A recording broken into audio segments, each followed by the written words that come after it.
নির্বাচনের পর রাজনৈতিক অঙ্গনে সক্রিয় হওয়ার চেষ্টা করছে কার্যক্রম নিষিদ্ধ থাকা আওয়ামী লীগ।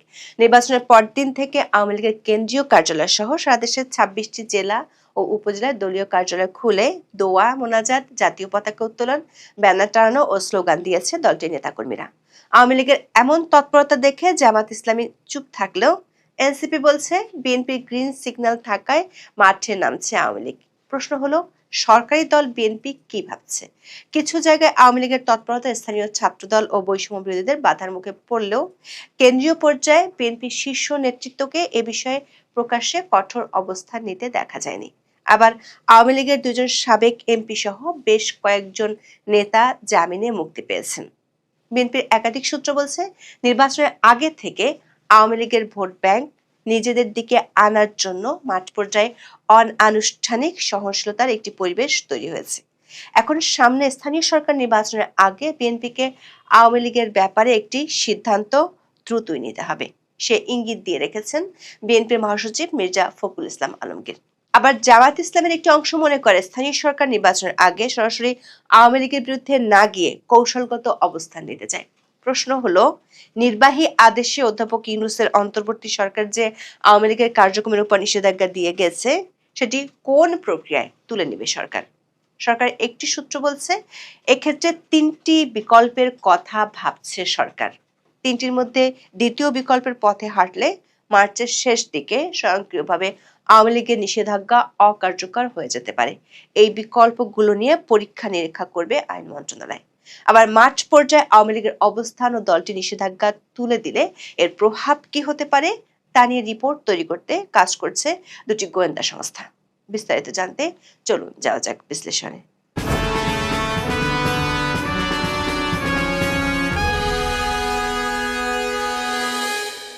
নির্বাচনের পরদিন ১৩ ফেব্রুয়ারি থেকে রাজধানীর বঙ্গবন্ধু অ্যাভিনিউ আওয়ামী লীগের কেন্দ্রীয় কার্যালয়ে পতাকা উত্তোলন করা হয়। এরপর পটুয়াখালীর দশমিনা, বরগুনার বেতাগী, ঠাকুরগাঁয়ের পীরগঞ্জ, নারায়ণগঞ্জ, শরীয়তপুর, বগুড়া, পঞ্চগড়, হবিগঞ্জ, খুলনা, রাজবাড়ী, ফরিদপুর, চট্টগ্রাম, কুড়িগ্রাম, পাবনা, চাঁপাইনবাবগঞ্জ, নোয়াখালী, সিলেট এবং দিনাজপুরের পার্বতীপুর সহ সারা দেশের বিভিন্ন জেলা ও উপজেলায় দলীয় কার্যালয়ে নেতাকর্মীদের উপস্থিত হতে দেখা গেছে। এসব জেলায় দলটির পরিত্যক্ত কার্যালয়ের তালা ভেঙে ভিতরে প্রবেশ, জাতীয় দলীয় পতাকা উত্তোলন এবং বঙ্গবন্ধু শেখ মুজিবুর রহমান ও শেখ হাসিনার ছবি টানানোর ঘটনা ঘটে। বেশিরভাগ ক্ষেত্রে এসব কর্মসূচি সামাজিক যোগাযোগ মাধ্যমে ছড়িয়ে পড়ে।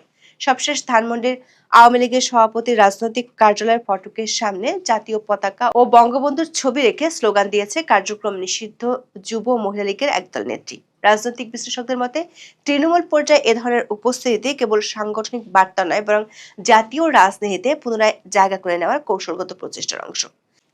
এই যে বিভিন্ন এলাকায় কার্যক্রম নিষিদ্ধ আওয়ামী লীগের অফিস খোলার চেষ্টা, পতাকা উত্তোলনের বাইরেও আরেকটি বিষয় সবার নজরে আসে। সেটি হলো, দীর্ঘ প্রায় ৯ মাস পর জামিন পেয়েছেন বরিশাল সদর আসনের সাবেক সংসদ সদস্য জেবুন্নেসা আফরোজ। একই সঙ্গে জামিন দেওয়া হয়েছে নিষিদ্ধ ছাত্রলীগের বরিশাল মহানগর সাবেক সভাপতি ও সদর উপজেলা পরিষদের সাবেক ভাইস চেয়ারম্যান জসিম উদ্দিন সহ দুজনকে। গ্রেপ্তারের ১.৫ বছর পর জামিনে কারামুক্ত হয়েছেন ঠাকুরগাঁও ২ আসনের সাবেক সংসদ সদস্য ও আওয়ামী লীগ নেতা দবিরুল ইসলাম। অনেক জায়গায় আওয়ামী লীগের এই তৎপরতার মুখে স্থানীয় ছাত্রদল বা বিএনপি সমর্থিত নেতাকর্মীদের বাধা, ভাঙচুর বা পুনরায় তালা ঝুলিয়ে দেওয়ার ঘটনা ঘটেছে। তবে কেন্দ্রীয় পর্যায়ে বিএনপির শীর্ষ নেতৃত্বকে এ বিষয়ে প্রকাশ্যে কঠোর অবস্থান নিতে দেখা যায়নি।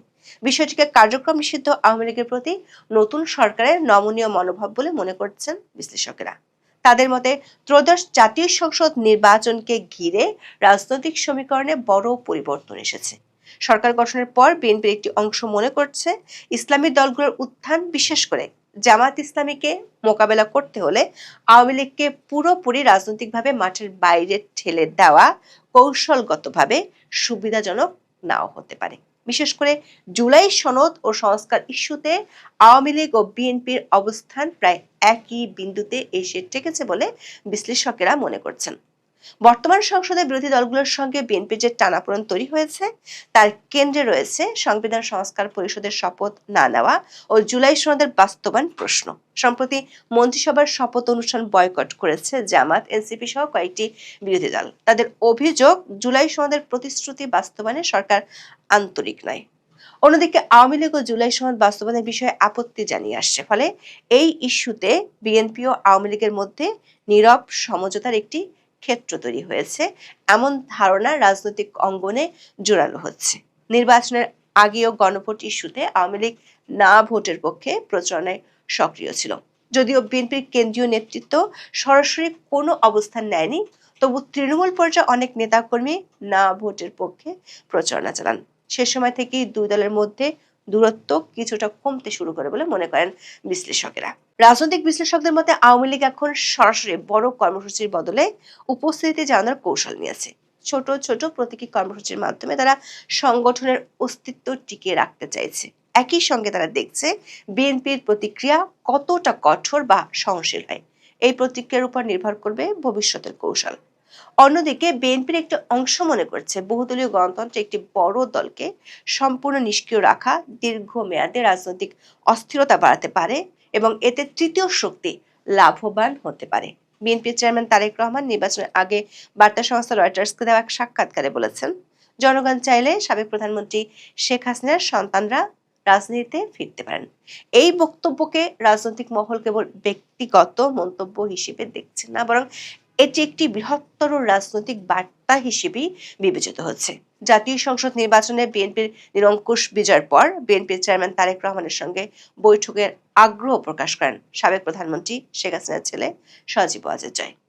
ব্রিটিশ সংবাদমাধ্যম আইটিভিকে দেওয়া এক সাক্ষাৎকারে সজীব ওয়াজেদ জয় বলেছিলেন, তিনি সব সময় উন্মুক্ত।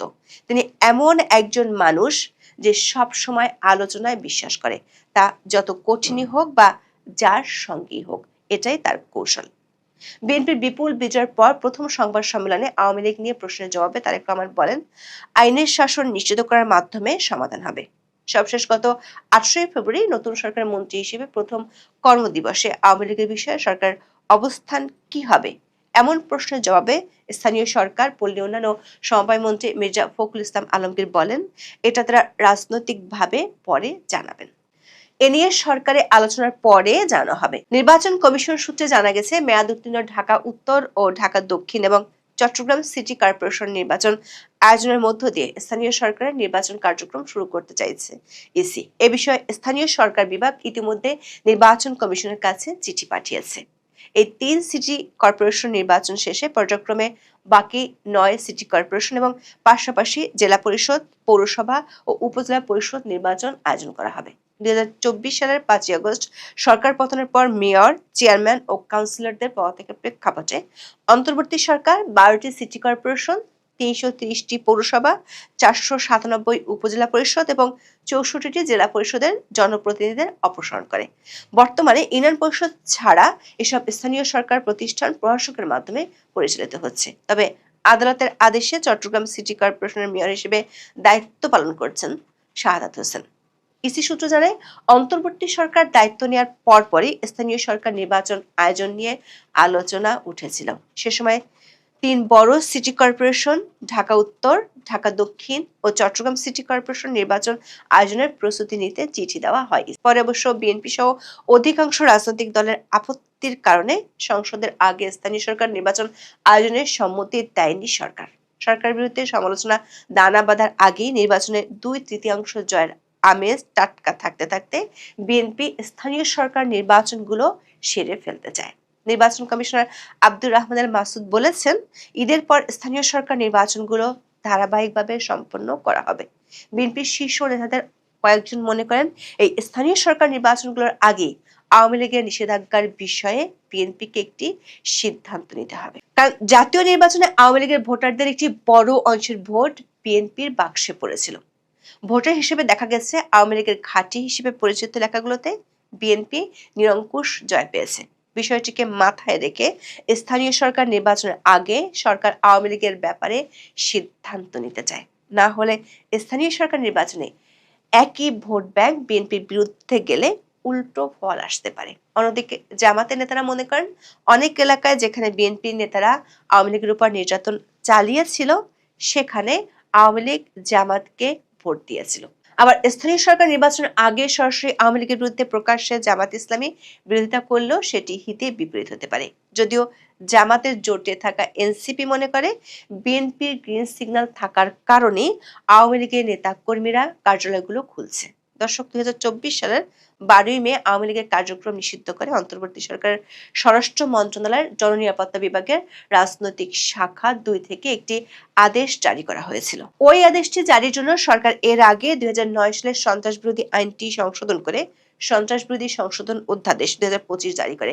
২০০৯ সালের সন্ত্রাস বিরোধী আইনের ১৮ ১ নম্বর ধারায় বলা হয়েছিল, এই আইনের উদ্দেশ্য পূরণ করবে সরকার কোনো ব্যক্তি বা সত্তা সন্ত্রাসী কাজের সাথে জড়িত আছে মর্মে যুক্তিসঙ্গত কারণের ভিত্তিতে সরকারি গেজেটের প্রজ্ঞাপন দ্বারা ওই ব্যক্তিকে তফসিলে তালিকাভুক্ত করিতে পারিবে বা সত্তাকে নিষিদ্ধ ঘোষণা ও তফসিলে তালিকাভুক্ত করিতে পারিবে। কোন দল বা দলের কার্যক্রমকে সরাসরি নিষিদ্ধ করার কোনো বিধান এই আইনে ছিল না। অন্তর্বর্তী সরকারের আইন উপদেষ্টা আসিফ নজরুল তড়িঘড়ি করে ২০০৯ সালের আইনের সত্তাকে নিষিদ্ধ ঘোষণা ও তফসিলে তালিকাভুক্ত করতে পারবে এই শব্দগুলোর পর সত্তার যাবতীয় কার্যক্রম নিষিদ্ধ ঘোষণা করতে পারবে এমন শব্দগুলো যোগ করে নতুন অধ্যাদেশ জারি করে। আর তাতেই রাতারাতি নিষিদ্ধ হয়ে যায় আওয়ামী লীগের কার্যক্রম। সরকারের সাথে সুর মিলিয়ে নির্বাচন কমিশন আওয়ামী লীগের প্রতীক স্থগিত করে। সরকারের সূত্রগুলো বলছে, এখন সরকারের মধ্যে আলোচনার বিষয় হলো আওয়ামী লীগের নিষেধাজ্ঞা যদি তুলে দেওয়ার সিদ্ধান্ত হয় তাহলে সেটি কোন প্রক্রিয়া করা হবে। এখানে ৩টি প্রক্রিয়া নিয়ে প্রাথমিকভাবে আলোচনা হয়েছে বলে জানা গেছে। প্রথমত, যেহেতু সরকার নির্বাহী আদেশে নিষেধাজ্ঞা আরোপ করা হয়েছে, সে কারণে সরকার চাইলে এই আদেশ যে কোনো সময় প্রত্যাহার করতে পারে। তবে বিএনপি নীতি নির্ধারকদের কেউ কেউ মনে করেন এই সরাসরি সরকারি আদেশে প্রত্যাহারের চেয়ে অন্য কোনো প্রক্রিয়া হলে সেটি অনেক বেশি যুক্তিসঙ্গত হবে। সেক্ষেত্রে দ্বিতীয় প্রক্রিয়াটি একটু সময় সাপেক্ষ হলেও বেশ কৌশলী। যেহেতু অধ্যাদেশ জারির মাধ্যমে আওয়ামী লীগের কার্যক্রম নিষিদ্ধ করা হয়েছে, তাই সন্ত্রাস দমন অধ্যাদেশটি নতুন সংসদের প্রথম কার্যদিবস শুরু হলে পরবর্তী ৩০ দিনের মধ্যে সংসদে পাশ হতে হবে। বিএনপির শীর্ষ নেতারা মনে করেন এই পদ্ধতিটি সবচেয়ে বেশি কার্যকরী হতে পারে। অধ্যাপক ইউনূসের সরকার ক্ষমতায় ছিল ৫৫৯ দিন। এই কয়দিনে মোট ১৩২টি অধ্যাদেশ জারি করেছে তারা। আইন মন্ত্রণালয়ের হিসাব অনুযায়ী দায়িত্ব নেওয়ার পর অন্তর্বর্তী সরকার ২০২৪ সালে ১৭টি, ২০২৫ সালে ৮০টি এবং ২০২৬ সালে ১৭ ফেব্রুয়ারি আগ পর্যন্ত ৩৫টি অধ্যাদেশ জারি করে। এইসব অধ্যাদেশকে সংবিধান অনুযায়ী আইনে পরিণত করতে হলে বর্তমান সরকারকে দিনে গড়ে ৪.৫টি করে অধ্যাদেশকে আইনে রূপান্তর করতে হবে, যেটি কোনোভাবেই বাস্তব ভিত্তিক নয়। সংবিধানের ৯৩ অনুচ্ছেদে বলা আছে, অধ্যাদেশ জারি হওয়ার পর সংসদের প্রথম বৈঠকে এসব অধ্যাদেশ উপস্থাপন করতে হবে। রাষ্ট্রপতির জারি করা এসব অধ্যাদেশ জাতীয় সংসদের প্রথম অধিবেশন বসার ৩০ দিনের মধ্যে আইনে রূপান্তর করতে হবে, না হলে অধ্যাদেশগুলো স্বয়ংক্রিয়ভাবে বাতিল হয়ে যাবে। এমনিতে অন্তর্বর্তী সরকারের সংস্কার প্রক্রিয়া সহ সব কাজের সঙ্গে বিএনপি পূর্ণ একমত ছিল না, ফলে সব অধ্যাদেশ আইনে রূপান্তর হবে কি না এ প্রশ্ন দেখা দিয়েছে। বিএনপি নীতি নির্ধারকদের একটি অংশের মত হলো, সন্ত্রাস দমন আইনের মতো কালো আইনটি সংশোধনী এনে অধ্যাদেশ জারি করেছিল অন্তর্বর্তী সরকার। বিএনপি এমন কালো অধ্যাদেশকে পাশ করে বিতর্কের জন্ম দিতে চায় না। জাতীয় সংসদ সচিবালয়ের সূত্রে জানা গেছে, ২৬শে ফেব্রুয়ারি ত্রয়োদশ সংসদের প্রথম অধিবেশন শুরু হতে পারে। সেদিন শুরু হলে আগামী ২৮শে মার্চের মধ্যে অধ্যাদেশগুলোকে আইনে রূপান্তর করতে হবে। এর মধ্যে যেগুলো আইনে পরিণত হবে না সেগুলো স্বয়ংক্রিয়ভাবে বাতিল বা অকার্যকর হয়ে যাবে। ফলে সন্ত্রাস দমন অধ্যাদেশটি যদি স্বয়ংক্রিয়ভাবে বাতিল হয়ে যায়, তখন এমনিতেই আওয়ামী লীগের উপর নিষেধাজ্ঞাটি অকার্যকর হয়ে যাবে। তাছাড়া কোনো অধ্যাদেশকে আইনে রূপান্তরের প্রয়োজন হলে তার খসড়া মন্ত্রিসভায় ওঠাতে হবে। কিন্তু অন্তর্বর্তী সরকার হরে দরে এত অধ্যাদেশ করেছে যেগুলো ১ মাসের মধ্যে ভেটিং করা প্রায় দুঃসাধ্য। সংশ্লিষ্টরা বলছেন, আওয়ামী লীগের উপর নিষেধাজ্ঞা তোলার ক্ষেত্রে তৃতীয় প্রক্রিয়াটি হলো উচ্চ আদালতের রায়। যদি কেউ অন্তর্বর্তী সরকার আদেশকে চ্যালেঞ্জ করে রিট করে, সেক্ষেত্রে আদালতের রায়ের প্রেক্ষিতে সিদ্ধান্ত নেওয়া হতে পারে। তবে এক্ষেত্রে আদালত যদি সিদ্ধান্তটি সরকারের উপর ছেড়ে দেয়, তাহলে সরকারের জন্য আবারও বিষয়টি নতুন করে জটিলতা তৈরি করতে পারে। এদিকে আওয়ামী লীগের মাঠে অবস্থান এবং দলটি নিষেধাজ্ঞা তুলে নিলে কেমন প্রভাব হতে পারে তা জানাতে সরকার উচ্চ পর্যায় থেকে ২টি গোয়েন্দা সংস্থাকে রিপোর্ট দিতে বলা হয়েছে। বিশ্লেষকদের মতে, প্রকাশ্য